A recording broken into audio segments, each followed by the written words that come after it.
Amazing year. We got off to a good start, 7-2, and then had a little rough stretch where we kind of found our identity and played a lot better football down last December, January, and just really proud of all the guys, proud of all the coaches, the effort we put in.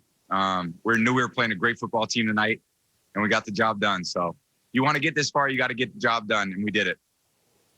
I mean, obviously I didn't play the way I wanted to play, but I mean, what else can you say? All you can do is leave everything you have on the field, and I feel like the guys did that.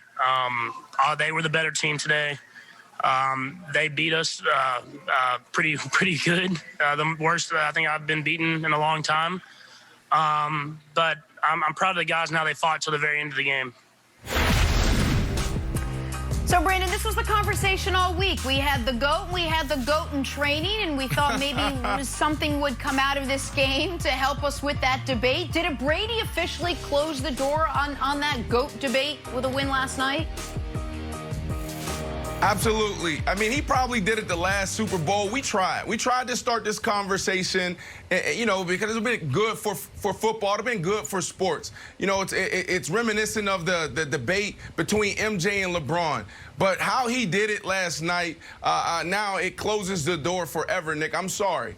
You know, 7 Super Bowls, and then to beat Mahomes the way he beat Mahomes. Mahomes out there running for his life. Mahomes out there, I mean, throwing the ball all over the place. Even when he had time in the second half, he didn't look great. Now, I'll tell you this. Brady has probably ascended to the greatest of all time in all of sports. Just think about what he's done. He has the highest winning percentage, and I think I heard this from Romo last night on the broadcast, the highest winning percentage of any player in the 4 major sports. Tampa had the lowest winning percentage of any team in the 4 major sports. And in year 1, he takes them to the Super Bowl. It shows how special he is. We talked about this a couple weeks ago. You don't pay him to come in and throw for 300, 350 yards. That's not where he's valuable anymore. Where he's valuable is Monday through Friday. When he steps in that locker room, when he steps in that huddle, everybody believes. It's Tom Brady, the GOAT. You just saw it in your butt first, Jenna. You know, he's like, man, Tom Brady has done this already. He don't care. He's been here how many times? But those guys in that locker room, when they see Tom Brady, they see hope. They see light at the end of the tunnel, and that's exactly what he did every single week this year, Nick.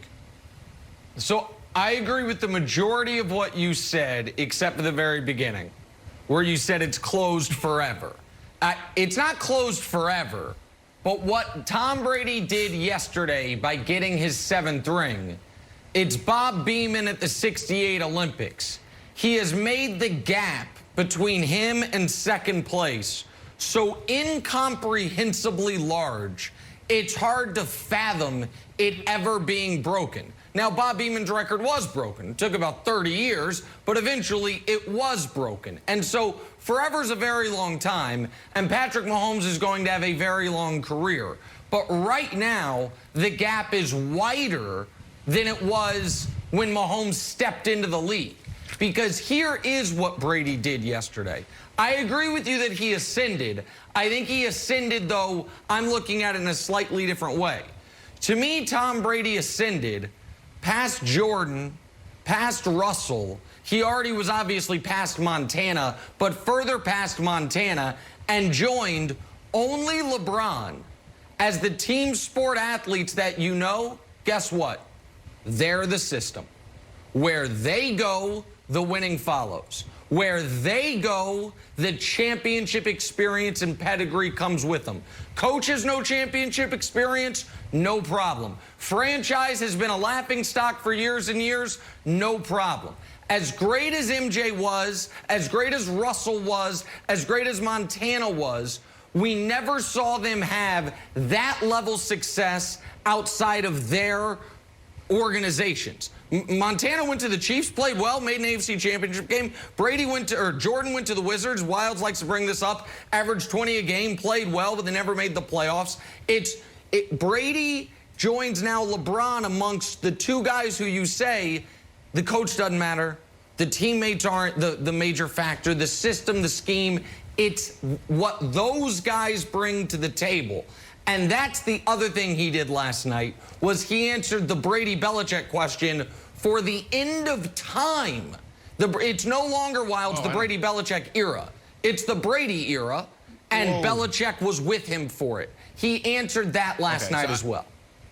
I don't agree with that. First of all, Belichick's got a few more years, as does Brady probably. So I don't think the book is closed. And like you said, Nick, the GOAT gap is open, but I'm never going to say never. I think you brought up an interesting point about LeBron, but oddly, I think you oversimplified it, because what I think the biggest takeaway was the amount of carpe diem that the Bucks were willing to go for. They're like, you know what? This is our year. They drafted Tristan Wirfs to protect Brady because Bruce Arians was historically bad at protecting his quarterback. They brought in Gronk. They brought in AB. We know Bruce Arians was on the record not wanting AB. Tom Brady brought in AB. Like, all right, we'll go with AB. Brought in Leonard Fournette. Do we need more weapons? Yeah, bring in Leonard Fournette. And then they brought in some of the Patriots playbook. We saw early on, like, we run in my system, we're running your system. So the fact that they were like, all right, let's work. We have it right now. We'll sign you a 2-year, $50 million guaranteed deal. They weren't trying to plan for 2026 like these other teams are. So the LeBron thing that I thought you oversimplified was where LeBron goes, winning follows. But LeBron also GMs the team. You know, LeBron brings AD to LA. Right. LeBron it starts attracting more people. So I think it's probably an oversimplification to say where he goes, winning follows, but it probably sells him short on what he does outside the field, not just on the field. Maybe that'd be a better way to say it. And you know, bringing in Gronk, bringing in AB, I think is a really good point by you, Wildes, but that was unique to this season. That's something Brady hadn't done before.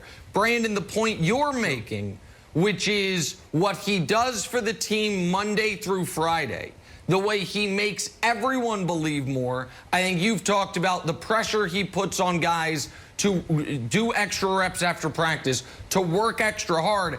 That is where, I know it sounds odd, but that is where his fingerprints are even on some of the defensive success. His fingerprints are even on some of the offensive line success, even though those guys are their own men doing their own thing. But it's the faith they have in the ability to win and the pressure they have to commit to excellence that I think he instills obviously far more than Jameis did last season. Yeah, you said a bunch of things, and I just want to go back to a few of them. Talked about the GOAT, right? He's definitely the GOAT of football, 100%. That's done. You got to think about Drew Brees. You got to think about Peyton Manning. You got to think about Russell Wilson. You got to think about all these other quarterbacks that's come, made it to a Super Bowl. Aaron Rodgers, MVP this year. Look how hard it is for him to get back to a Super Bowl. So when we think about him winning 7, and then you have Patrick Mahomes out there, and then you have other guys that can potentially come along the way, it's going to be hard for them to do it. This dude is 43 years of age. We're talking about the injury rate in the National Football League. To me, it is done. Now, the GOAT discussion around the greatest of all time in all sports, that will never be settled, okay? But, Nick, you said Bill Belichick. Like, I disagree with you totally. Like, this is a team sport. Now, Bill Belichick was the one that picked Brady in the 6th round. You heard Coach Mangini talk about it. Like, he was drafted in the 6th round for a reason. Under the tutelage and his development, the development from Bill Belichick had a lot to do with his success and why he's standing here today. So we can't just gloss over Bill Belichick and how awesome of a job he's done with Tom Brady throughout his career.